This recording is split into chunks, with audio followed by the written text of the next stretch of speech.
Hello guys, কেমন আছেন সবাই? আশা করি সবাই ভালো আছেন। নতুন একটা ব্লগ নিয়ে আপনাদের মাঝে চলে আসলাম। 23শে জানুয়ারি আমাদের ছিল সরস্বতী পূজা। ভাবলাম সিলেটের ঐতিহ্য আপনাদেরকে একটু হালকাভাবে দেখায়। এটা হচ্ছে প্রতি বছরই নেই এরকম হয়ে থাকে সিলেটের সরস্বতী পুজো। অস্থির, এটা সবসময় ফিল করি যেই আনন্দ এভরিথিং সব কিছুই পূজার সময় থাকে। এটা অনেক মানুষের সমাগম বা কার থেকে গিয়ে বেশি সাউন্ড দিতে পারে এইগুলো নিয়ে প্রতিযোগিতা প্রতি বছরে হয়ে থাকে। কার থেকে গিয়ে জমজমাট করবে এইগুলো নিয়ে এভরিথিং প্রতি বছরের নিয়েই হয়ে থাকে। এই বছরও এরকম হয়েছে আর কি, তাই ভাবলাম আপনাদের একটু দেখায় আর কি।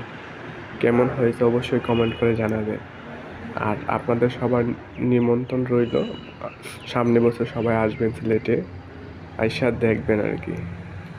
আশা করি দেখলে অবশ্যই ভালো লাগবে। এটা প্রতি বছরেই হয় সিলেটে, এটা সবাই ফিল করে বা মিসও করে। অনেকে আছে আমাদের সাথে যারা বাইরে থাকে, অনেক মিস করে। এটা সবসময় প্রতি বছরের নিয়েই আনন্দটা এরকম হয়ে থাকে আর কি। আশা করি সামনে বসে আপনারাও যুক্ত হবেন বা দেখবেন।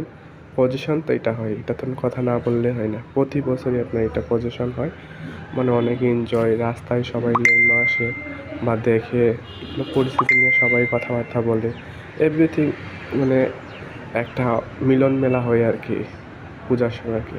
আশা করি সবাই ভালো আছেন, ভালো থাকবেন।